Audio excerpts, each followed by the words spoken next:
Nailed. 10 Christian myths that Jesus never existed. This show will take you into some interesting, exciting information with me and David Fitzgerald discussing his book, Nailed, 10 Christian Myths that Jesus never existed. It's such a great show. He loved this show, one of the most energy-packed type shows where we talk about this idea and being open to the idea that there could have been, but who the heck was he? Stay tuned. You guys got to get his book. He also has other books, Jesus Mything in Action, where he delves deeper into the question. This is mainly an atheistic kind of question in the mythicist ideas here, but we go into a variety of different things.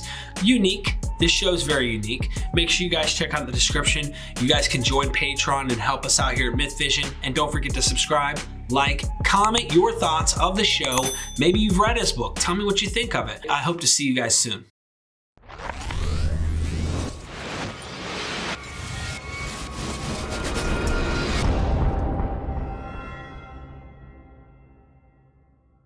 We are Mythvision. Welcome back, ladies and gentlemen. I have a special guest. I always say that every single time. David Fitzgerald, how are you, my friend? I am good and delighted to be here, Derek, my brother. How are you? I am doing wonderful. Mythvision's growing, man, thanks to guys like you. That is so awesome to hear. Yeah. I love it. Well, 10 years ago, I felt like we were the only ones talking, and now it's a whole different world out there. Whole different world. You guys woke up the next generation. I mean, let's be real. I think more people are starting to see the evidence, right? They get to be judges for themselves. It's not just that academia presents these things, but remember, we're still coming out of a cocoon phase of a Christian influence of historicity. And, it was only 100, 150 years ago, people were talking about Jesus didn't exist or possibly didn't exist. And take some time for us to. And honestly, it's only been the last 15 years or so when more people have saying, yeah, let's revisit this evidence that got poo-pooed in the Victorian era, and it's like, yeah, they've never quite, as Robert Price says, it's never been debunked. It's only been harumphed. It's funny you say that because I just did a show with Derek Bennett. He wrote an article that's going to go in the upcoming book that John Lofton is involved in. Oh, yeah, me too. You too, all these guys, man, This is good. Dying and Rising Gods was totally poo-pooed too. And it's like, really? You threw the baby out with the bathwater, my friends. Yeah. So we need to revisit. And you wrote a book. Fascinating. You guys see it on the screen right now. It is Nailed, 10 Christian myths that show Jesus never existed at all. Now, that's a strong statement, David. What do you think? You know what? No hyperbole. I'm not even kidding. I really do not think this guy existed at all. Wow. 20 years ago, if you had asked me that, I would have said, oh, yeah, of course there was a Jesus. Why wouldn't there be a Jesus? Never even entered my mind to doubt that there was a Jesus. But all you have to do is say, hey, these four gospels, they're presenting very different Jesuses. I wonder which is the real one and what's the legendary bullshit that got added on top. And once you start pulling that thread, like I said in the book, pretty soon you got no sweater. Others call it an onion. Peeling the layer away the onion, you have no more onion left, and you call it the sweater with the string that you're pulling.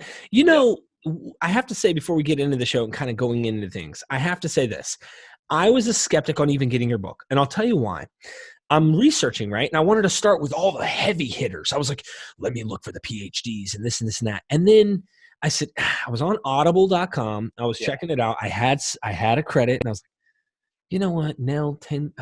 You know what? I saw Carrier. I saw Bob. I said, let me see what David's bringing to the table. I haven't really given him enough chance since we interviewed the last time. Soon as I started, you bring an energy and it's not like you came up with these ideas yourself. Right. You're borrowing from the deep, heavy hitters, and you did this great job of compiling the information. Oh, it was so good. Okay. And again, it's not just atheists saying this. It's like I went all across the theological spectrum. It's like, yeah, he's making a point here. He's making a point here. And that was Mrs. Dave. Hi, Dana. And hey. And when you start seeing how people have been making these points throughout, I mean, as long as there's like some of these go back to 2nd century, 3rd century, they're saying, hey, wait a minute, this doesn't make any sense. And it just blows my mind what an open secret it is in biblical studies is just you get to a certain point and they're like, this is this, but of course there was a Jesus. They run back and touch the totem, make sure they're still on the same page. But they're saying things like, "Are you kidding me?"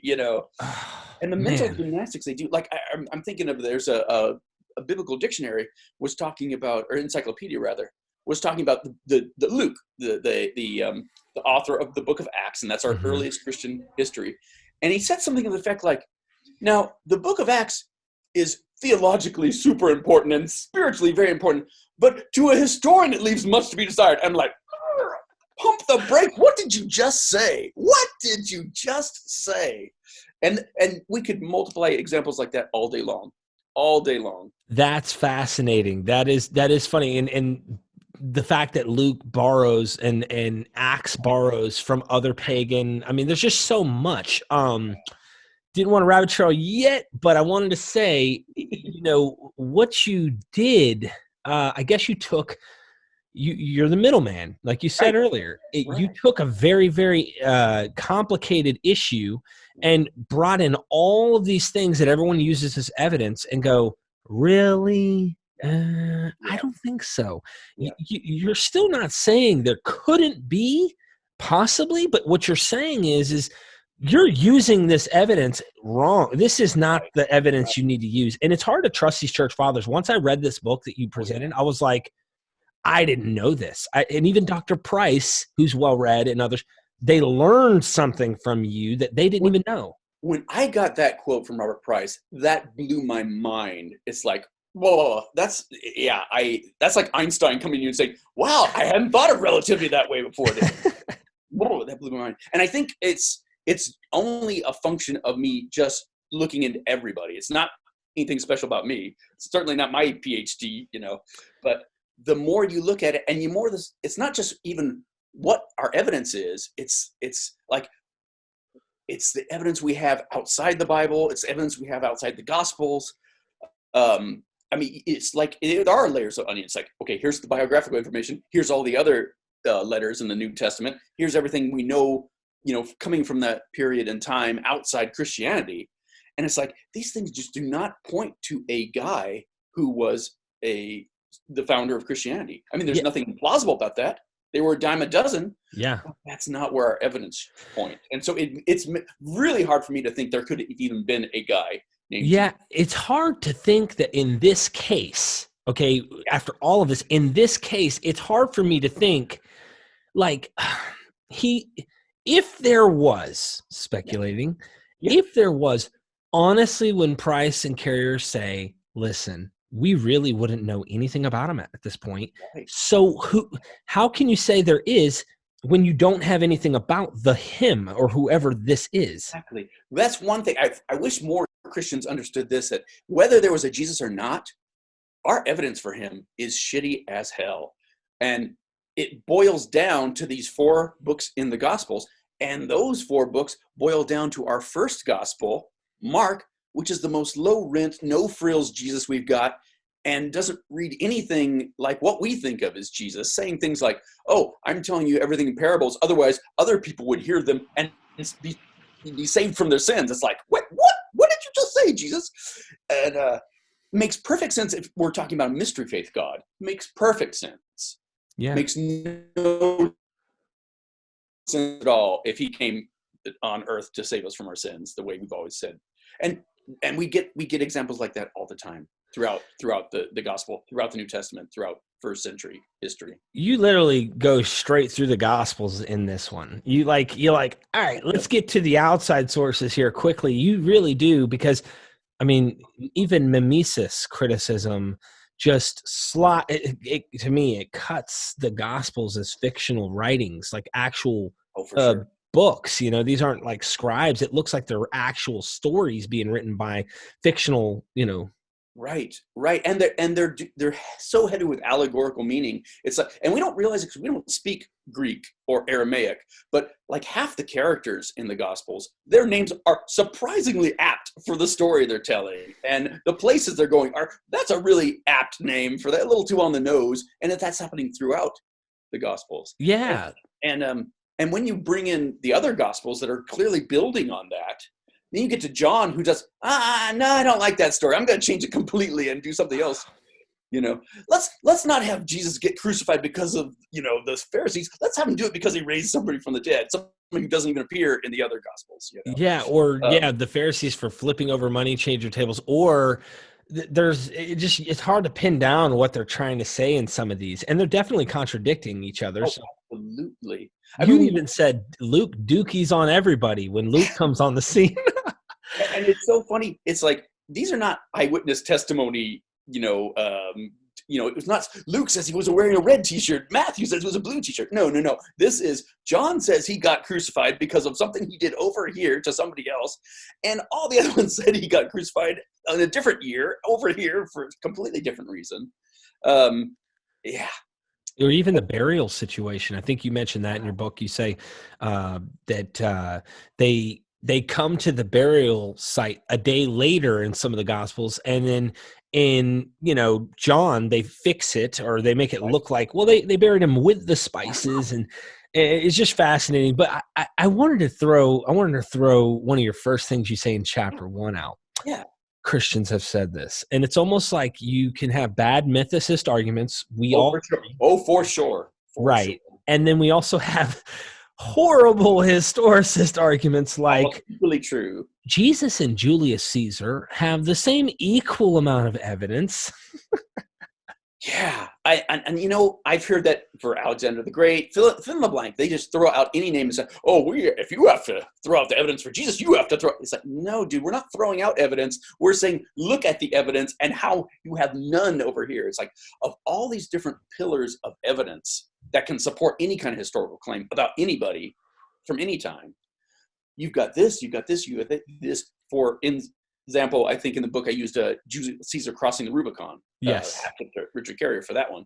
And he points out that we have physical evidence for that. We have written evidence for that. We have written evidence from his enemies. We have the bare facts of history that things could not have come out the way they did unless he had physically done that. Not just people believe that he had done that. Whereas for Jesus, we have no physical evidence. We've got no writing from him. We've got no writing from his enemies during his lifetime. We've got nothing corroborate the Gospels during the time that the Gospels were meant to be written. And what we do have, the only one pillar we do have in that, is not the best kind of evidence, but the worst kind of evidence. It's anonymous Gospels written to sell a new religion generations after the fact in places we are probably nowhere near where the story takes place. And they're all copying from each other. Yeah, and then it gets worse. You start to get out into the La La Land types.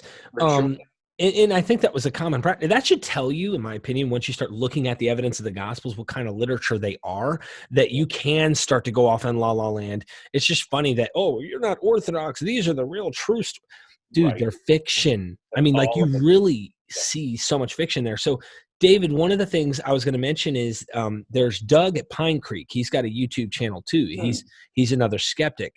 He likes to talk to Christians more, but there's this argument that I hear from Christians, and I'm sure you want to just like pull your hair out and kind of like, how do I explain this one to them that they just can stop drinking the Kool-Aid for 1 minute and try to understand where I'm coming from without trying to be derogatory. I'm not a hateful guy on here.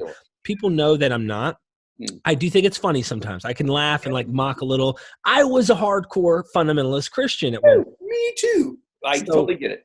We're not trying to poke at them to be bullies, but we are suggesting, like, now that we've escaped, we're like, dude, listen, please just hear what we're saying. Okay, they make the argument, the extra biblical evidence for Jesus's existence.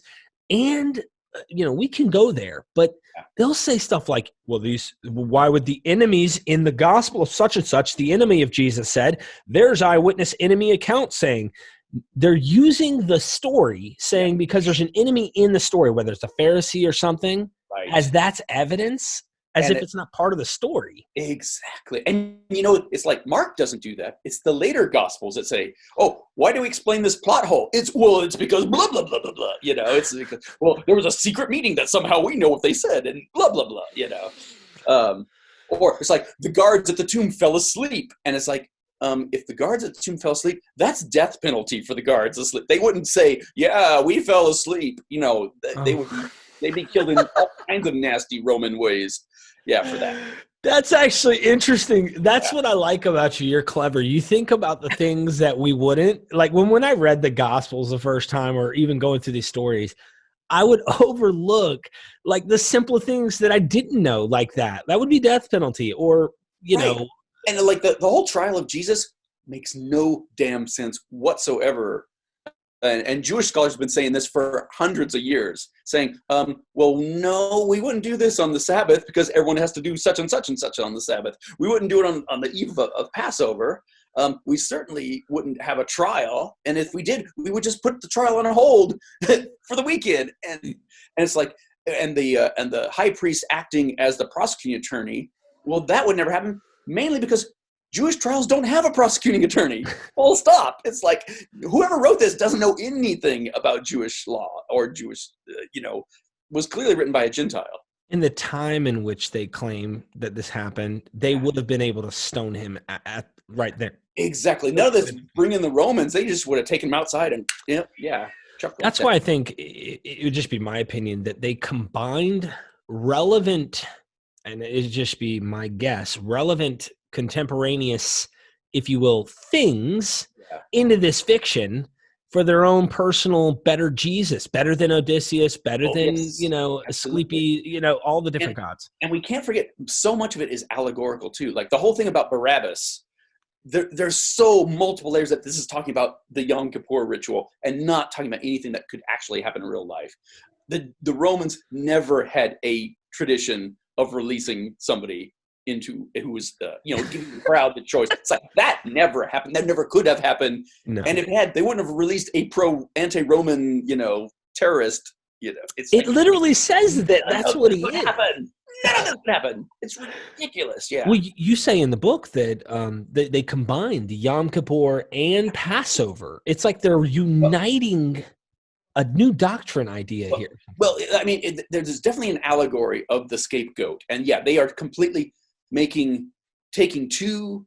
You need to read the book because I go really deep in that, how they're both Jesus. Barabbas means son of the Father. They're two sons of the Father. One is guilty of the sins of Israel, sedition and murder. The other one is perfect and innocent, yet he's the one that gets sacrificed. It's like the parallels are so down the line and so perfect.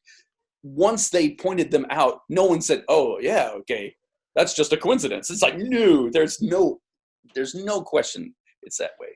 And we get that throughout the gospel. The whole fig tree getting cursed, and it's like, why is Jesus not remembering that it's fig season and getting pissed off at that and cursing? It's like, what kind of dick is Jesus? It's like, but when you put it as an allegory, he's mad at Israel for not bearing the fruit, and so it makes perfect sense. Right. Again, every single story in Jesus' life is like that. And as future gospels come along, and we got Matthew, then we got Luke, then we got John, then we got all the ones that didn't make the cut, but they're all doing the same thing. They're building on each other and building on that same story and building on what was originally an allegory. Because when you take Mark's gospel, that first gospel, and you look at what Christians were writing before that, there's no Judas Iscariot, there's no crucifixion, there's no well, I should say there's a crucifixion, but there's nothing on earth that's happening. Right. All you have is Paul.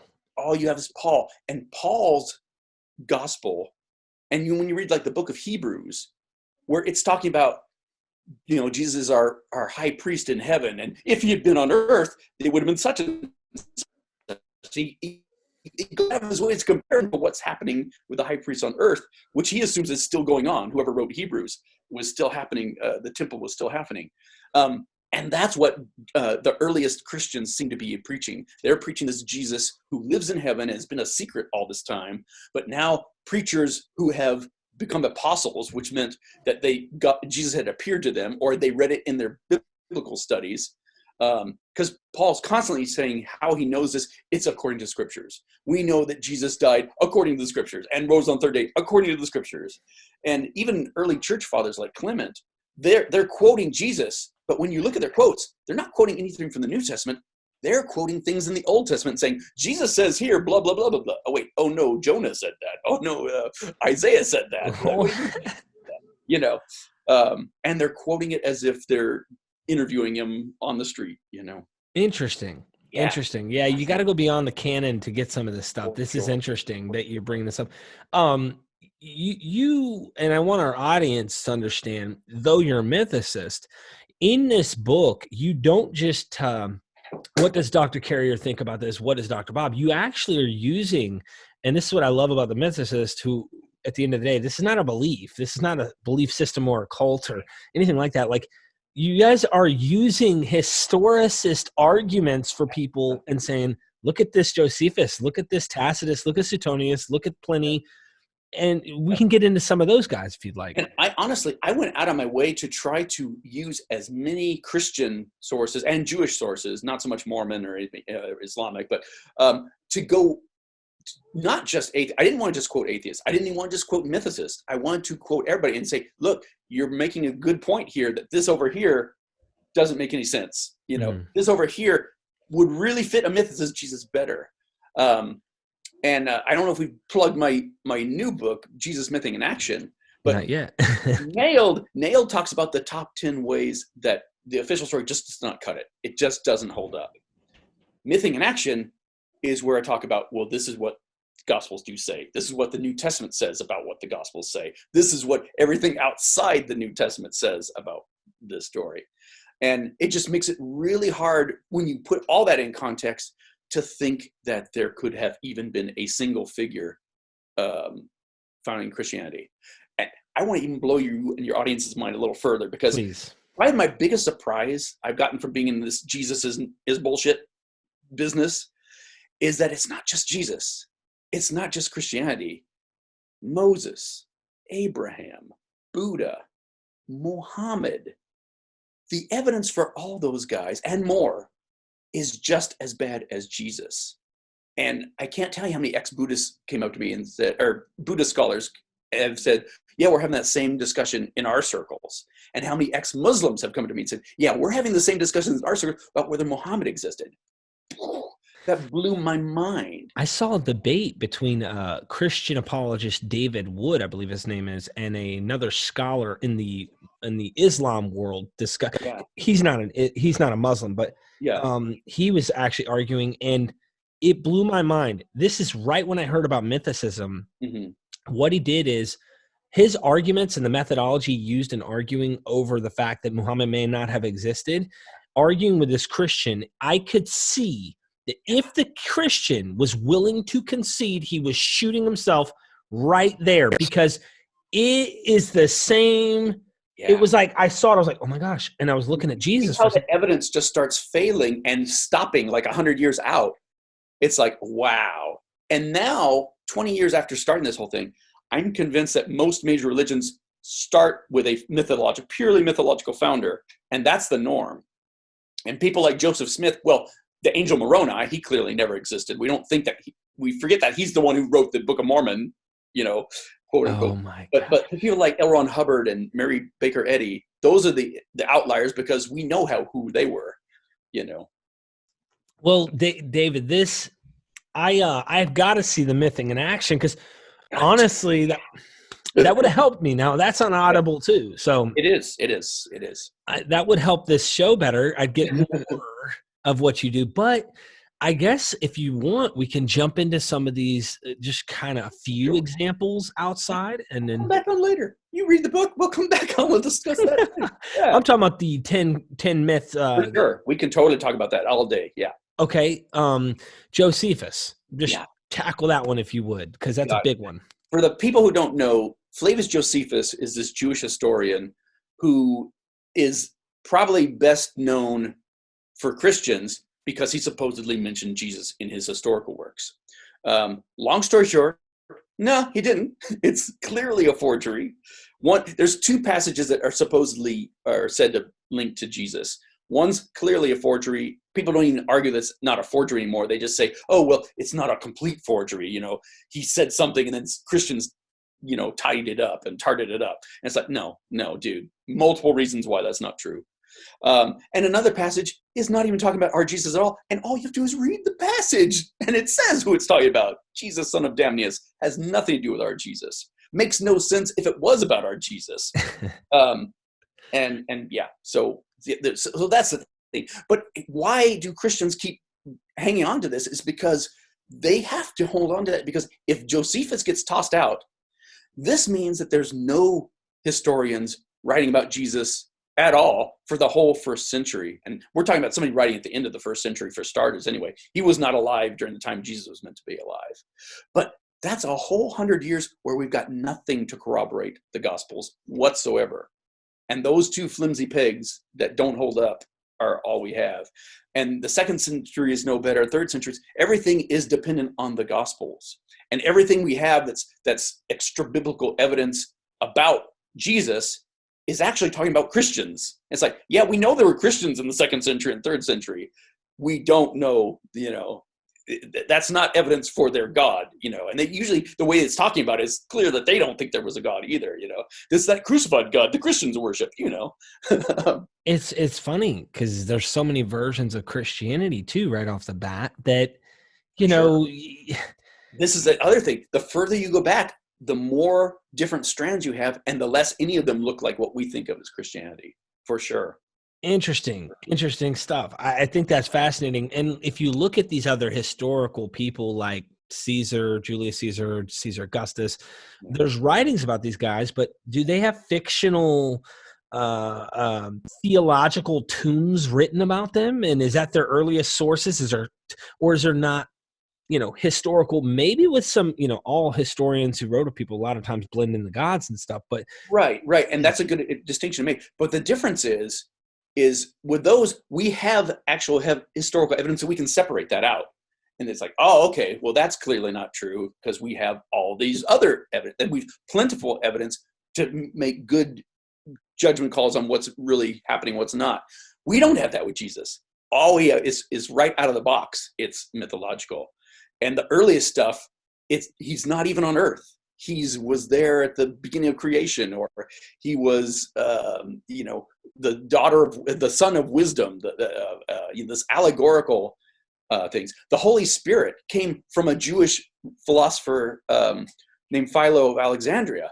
Had nothing to do with Christianity originally, and yet they put that whole idea, plucked it whole hog from him and turned that into the Trinity centuries after the fact.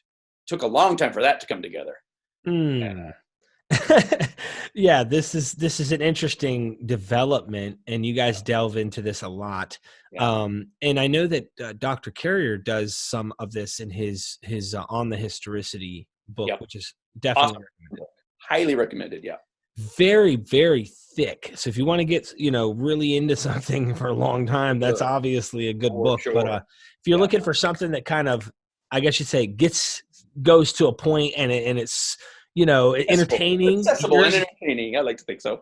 Yeah, you have and you guys work together. Absolutely.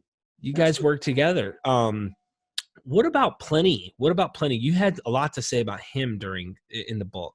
All our so-called evidences outside the Bible for Jesus, I talk about in Nailed, and pretty much go chapter by chapter, Pliny, Tacitus, Suetonius, and really point out that most of the cases, they're just not saying what Christians are saying they're saying. And that's probably the case for most of the things. There's things like Tacitus that we have him talking about Christians again, not Jesus. And there's some evidence that even those stories about Christians were originally about Jewish martyrs and not about Christians at all. So again, it's one other case of there's layers of bullshit to sort through.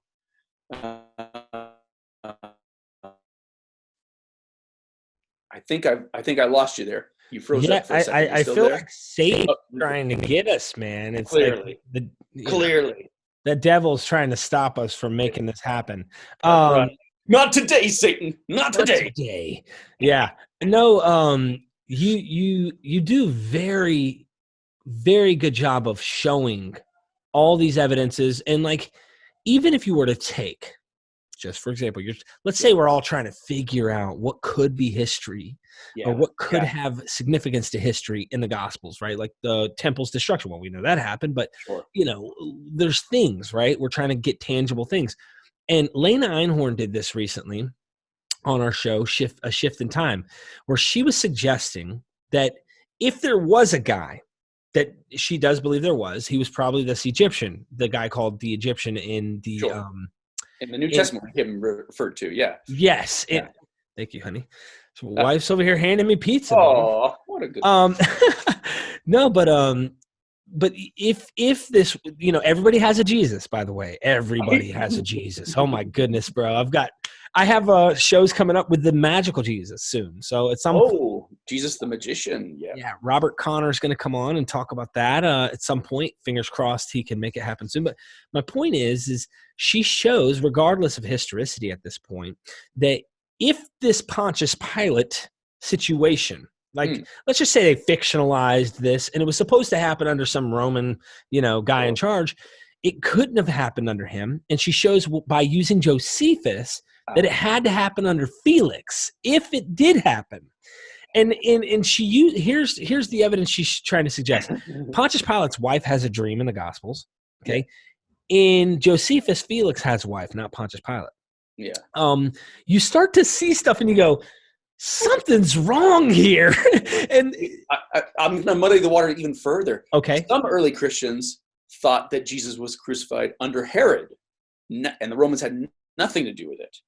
Some early Christians said, oh, yeah, he got crucified, but it was 50 years later under Nero. Yeah. Some people said, oh, no, it was 100 years before that under Alexander Jannaeus. And it's like, you think they'd be able to have a better handle on when these things happened, if they had happened at all.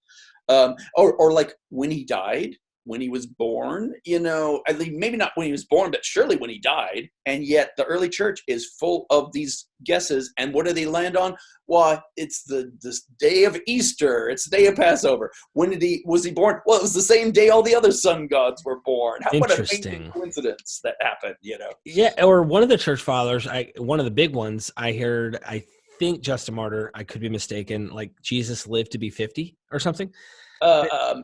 I know the passage you're thinking of, and I can't remember off the top of my head who it was that was saying it, but he was saying, yeah, all the presbyters in Asia Minor think that he lived to be 50. And his reasons were really convoluted. It's like, well, in this one verse where he says, you're not yet 30, or it was just like, it's like, really? That's your proof? It was just this weird exegesis of, well, if he had been 50, they would have said, anyway. Yeah. No, if I don't you want had to the go source, down that rabbit hole because it was so wonky and like. They did some funny stuff. I remember funny stuff. Richard Carrier talks about one of the early church fathers who said that he passed by the field that Judas Iscariot died in, and like he said something about like he swelled up and like he's wider than a wagon wheel track, and filled with pus and maggots and and then he dies and he had like this Grush pinata of evil, It's the field stunk till that day or some crap. And the Jews still talk about that stinky. Yes, exactly. It's That's funny, man. So how do people help you out with this? Because you're continuing to write. You still do lectures. You still do public speaking. You do speaking engagements, I suspect. I'm happy to do them anywhere. Take me out there. I'm happy to. The last talk I've done was on Lee Strobel, everybody's favorite Christian apologist. And I'm going to have to turn it into a book eventually, I think, because it's too delicious. It's just too delicious not to. But if you've seen my talk on sex and violence in the Bible, that's my favorite talk, and it's definitely the next in line in the Complete Heretic's Guide to Western Religion series. And then I want to do a book on the Jehovah's Witnesses, which has been in the works for a long, long time. But I think Lee Strobel's going to have to be in there soon too. My wife and I just finished the third book in our science fiction trilogy that we've been working on for the last 5 years now, 6 years. It's taken a while to get that done, and we're super proud of it. Don't get me wrong, but the as far as the heretics, all this blasphemy doesn't write itself. We got to get going and crank that. Well, all that'll be down in the description. Anyone who's watching, all his books will be down there. Be sure to get them, and on Audible, because look, he reads his own books, and the energy that he's bringing. It's fun listening to you. I've listened to your 10 Christian myths, the Nailed book twice already, and I just got it not too long ago. So I listened to it a couple times because it really is educational, but entertaining, and it's like, ooh, okay, I can listen to it probably a third time if I wanted, I'm so delighted to hear you say that, because that's what I go for. That's what I go for. That's the one thing I bring to the table, is that I can make this stuff funny. Because religion is not just wrong, it's hilarious. And it's the deeper you go, the more wild it gets. And, you do that. To fascinate me. Do you do the same in Mything in Action? Oh, absolutely. Okay. Absolutely. In fact, Mything in Action is in 3 books. And the first talks about the problems with biblical studies, and not just that they all believe in God and there is no God, which is a big problem, but it's just showing the blinders that they have on. We both know that Bart Ehrman is a huge historicist who is sure there was a Jesus, but man, he has done more single-handedly to debunk the status quo in biblical studies. I feel like he's sitting on a branch that he sawed off a long time ago. And it's very interesting to see how his opinions have changed since he wrote that book, Did Jesus Exist? Because almost immediately he started realizing things he said were established fact in that book aren't quite as established as he thought they were. And when I read his next book, whose title eludes me, something From Jesus to Christ, I read like 100 pages in there before I even disagreed with anything he said at all. So as for somebody who's such a staunch historicist, I love him because he's one of the best mythicist writers out there. His work on forgery in Christianity, Jesus Misquoted, Jesus Interrupted, those are all fantastic books. They're all must-reads. And I can't wait to see what he's saying in 5 or 10 years, when it might dawn on him that, you know what, maybe I was wrong about that. That's what I'm waiting for. I had someone who wrote me recently, today actually, and they were like, look, I was a huge fan for many years. I recently read another one of his books, and he said, and honestly, I just don't see I think it was the history of Jesus, where he's actually trying to make a case for the historical Jesus. Yeah. He so said it was nothing compared to his other works. Honestly, I feel like he banged it out in a weekend, because he was working on an awesome book on forgery and counterforgery in Christianity, which is this huge 700-page monster, and is awesome, just really amazing. And this, he just seemed to phone it in. And people like me and Richard Carey and Robert Price, we weren't expecting him to agree with us, but we were expecting this was going to be the best defense of historicity, and was going to clear all the dead wood from all the crappy mythicism, like saying that it was a Roman invention, or fill in the blank, he came from India or whatever. All those crappy mythicist theories that just do not hold water. And no, he didn't even do that. And it's like, dude. So he's probably not even read on it, in fact, because I asked Dennis R. McDonald in our last show on his mimesis criticism. We talked about his book Mythologizing Jesus, and from Jewish whatever to mythic hero, from Jewish teacher to epic hero. We talked about that, and he says, honestly, I'm friends with Bart. He's like, everybody's friends with Bart. I mean, even Dr. Price is friends with Bart, but that doesn't mean they don't have disagreements. And he says, if Bart takes his work seriously, and I honestly think he should after reading this book, he says Bart's gonna have to change everything. At least he's gonna have to address what's being argued, and not pretend like, oh, this got debunked in the Victorian era, so I don't even have to look at it anymore. I don't know if you guys know the name Raphael Lataster. Yes. His book, Jesus Did Not Exist, and his critique of Bart, who's like relying on hypothetical sources to make his arguments. And we don't know if those hypothetical sources even existed in the first place. And if they did, we don't know they're saying what he wants them to say. It's like, how do you know if they didn't say the opposite? And, assuming they existed at all, which we don't know if they did, Wow. Kind of like the Q source in a way. Exactly. Another thing that seems to be completely bullshit. And if there was, we're so speculating, right? Exactly. And for people like who follow the Farrar hypothesis, it looks like Q is just the places where Luke is stealing from Matthew and Mark. Okay. That's all it is. I mean, if you want to go Occam's razor on it, that's certainly the simplest explanation. It's like, yeah, he wrote his own thing here and there, but then sometimes he was just copying from Mark. Sometimes he was copying from Matthew and Mark, I reached out to Raphael Lataster, by the way, and I asked him to please join me on a show. I said, a lot of the fans are I hope hoping you do. And he says, well, I'm busy right now. I'll reach out to you. And so I wrote him back months later and said, hey, I'm like the Jehovah's Witness at your door. And I'm trying to, let you know I'm here. Hey. And he's like, you know what I do to the Jehovah's Witnesses, right? He was being hard on me, right? And I was like, look, I'm just saying I'd love to do a show. He's in the process of becoming doctor. Pastor. So, but once there'll be, soon, once he gets over that, he'll definitely be talking to you again, I'm sure. Talking to everybody. Absolutely. Maybe I can get you and someone on together at some point where we can do a collab, but I got to get Mything in action because we got to do a show on that. You really do. And not to be hard sell it, but man, everybody should read those books because they're super fun. They're super fun. But I got so much criticism from atheists after Nailed came out and saying, well, I know there wasn't it wasn't the Son of God, but there really was a Jesus. And like, dude, no. You and had to make it. These are all the reasons, like, not just that Christianity is bullshit, but that this is what the sources are saying. This is what they're pointing to.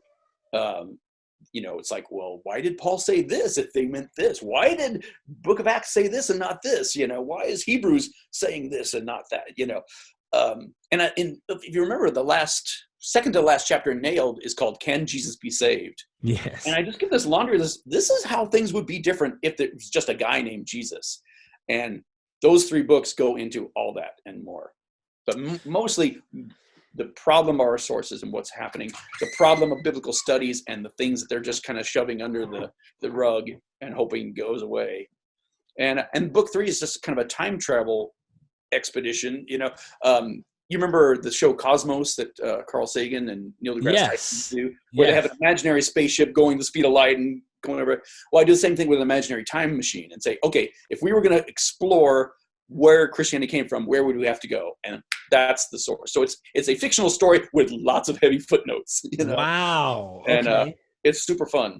It's super fun. So it's not all a big boring drive through history and evidence. You got to do that. See, I can do some of that, but I got to take a break if it's not entertaining in some sense. Sure. You do that very well. You've proven that in this Nailed book. But the last time we interviewed on Mything in Action, when you dropped the books, I had not read this yet. Yeah. So that show would have been a lot better if I had read this material. It was more like you telling us what it's saying in here. Yeah. Because there's a lot to break down, so much to unpack when you're talking about mythist theory. Because you've got all these sources. You've got 2,000 years of history where they've been scratching off the serial numbers to things they stole. There's just so much to unpack, and it's all fascinating. And all of it helps, whether it, at the end of the day, if it turns out we're all wrong about all of this, and the historians were right, and there was a dude named Jesus, at the end of the day, everything we learn in this back and forth on who Jesus really was helps us call the bluff of anybody who says, oh yeah, Jesus wants you to vote this way or act this way or think this way. It's like, yeah, you don't know, dude. You don't know. Because one thing I'm convinced, I don't think there was a Jesus. I don't think there could have been. But I do know this. If there was one, as Robert Price says, there's not one anymore, because for all extents and purposes, everything we know about this guy we think we know has nothing to do with somebody who actually lived in the first century. See, if we didn't have, and you're absolutely right. See, if we didn't have these later Talmudic expressions of a son of Pandera and all that. Okay, if we had that outside of the New Testament at the end of the first century, like, here's the deal, guys. This guy's right here. Or Celsus, rather than being 3rd, 4th century. Why don't we, if we had that right there, and he says, look, this guy you guys made into this is right here. Instead, what we have, according to what Dr. Price recently said on one of these shows I did with him, he said, there's an argument from the pagans, and I can't remember if it was Justin Martyr. I think it was Justin Martyr, right there in the middle of the second. Copying what we had said. Maybe it was Primicus Maternus.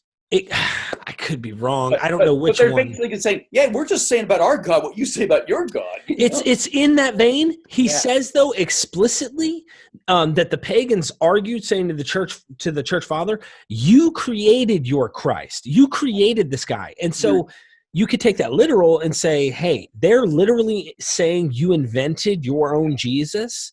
I know what you're talking about. It's a dialogue called Against Trypho, and it's this probably fictional Jewish character named Trypho, but he's giving the arguments that they get from Jews of his day. And one of his arguments is like, yeah, if there is a Christ, but it seems like you guys are just invented him and are dying needlessly for his sake. That's paraphrased, but that's pretty damn close to what he actually says.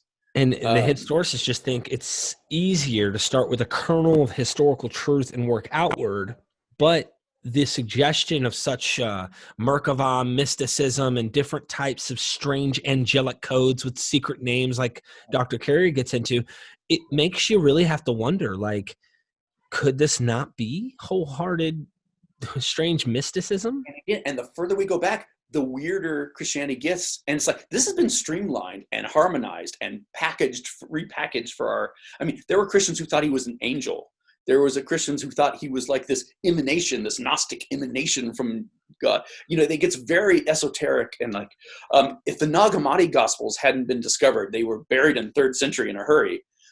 Some of them were half done, which is how we've got one book that's this pagan treatise called the Blessings of Eunostos, and we have this other one called the Wisdom of Jesus Christ, but it's half done, and all they're doing is taking what this pagan guy is saying to his disciples and saying, Jesus said unto Matthew, and Matthew asked. It's like they are doing word for word, cut and paste, literally word for word, and turning it into a Christian tract. And we would have no idea if they had finished it, and thrown away the original. We're lucky we have the Gospel of Mark, because that's the same thing that Matthew and Luke did, is they took and said, you know what, we can do better. I'm going to fix his mistakes, beef it up a little bit. And the Gospel of Peter, which isn't even in our Bibles, was so much more popular, like 3 times more popular than the Gospel of Mark. We're lucky that we have it. We're lucky we have it at all. Wow. I think that's so fascinating, though. And, it just goes to show how Hellenized this movement really was. Right from the get-go. If it weren't for Alexander the Great, we would probably not have Christianity. We would probably be arguing about Mithras, whether Mithras existed or not right now. Yeah, this, man, look, this show was centered on your book, and you've actually started moving us into, you're pretty much saying, guys, shut up and get the book, Mything in Action. I'm going to have to do it. I've got 4 credits left on my Audible. I'm going to got to do it, man. Is there anything you would say to somebody who currently right now is maybe they're a believer even, and they're considering looking at this, and they've made it this far into this interview and thought, you guys are crazy, but what would you say to someone who's like, listen, I believe in this thing though, but right. Here's what I think, honestly. Mythicism is always going to be on the outskirts of biblical studies, as long as there is such a thing as biblical studies.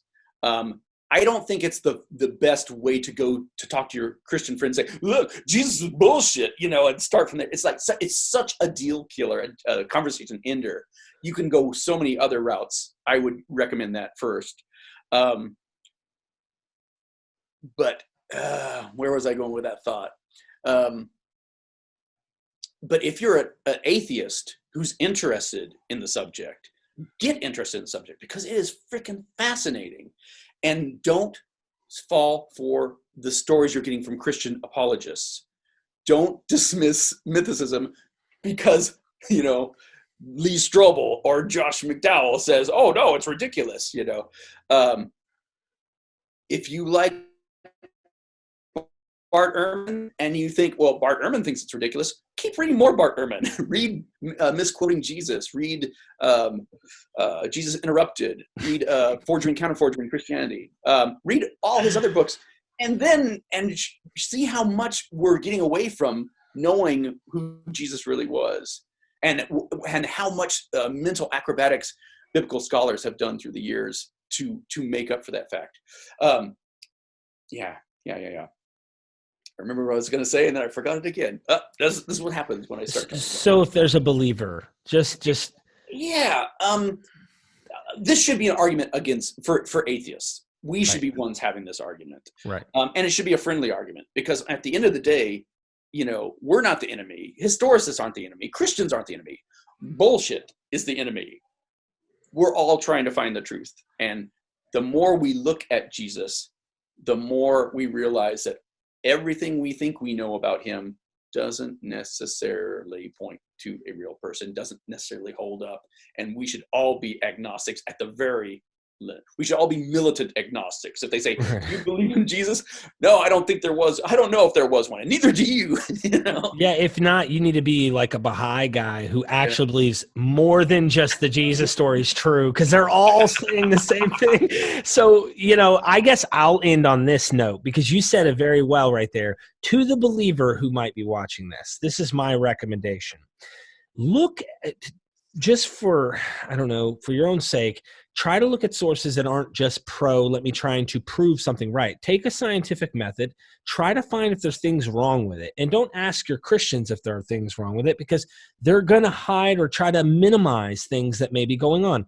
So my recommendation personally, what helped me deconstruct, and I'll throw this out there for you because I'm sure you are aware, is seeing pagan parallels and like the idea is that there are similar stories that are going on. I'm not saying zeitgeist necessarily, okay?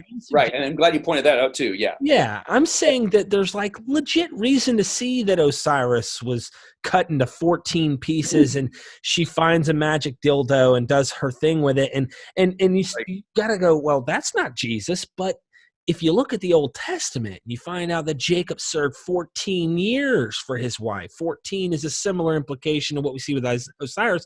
And Joseph mimics Osiris in so many ways. You start to see, well, Jesus is borrowing from Joseph, and Joseph is borrowing from Osiris. Yep. There's themes. The roots keep going deeper and deeper. And here's the thing.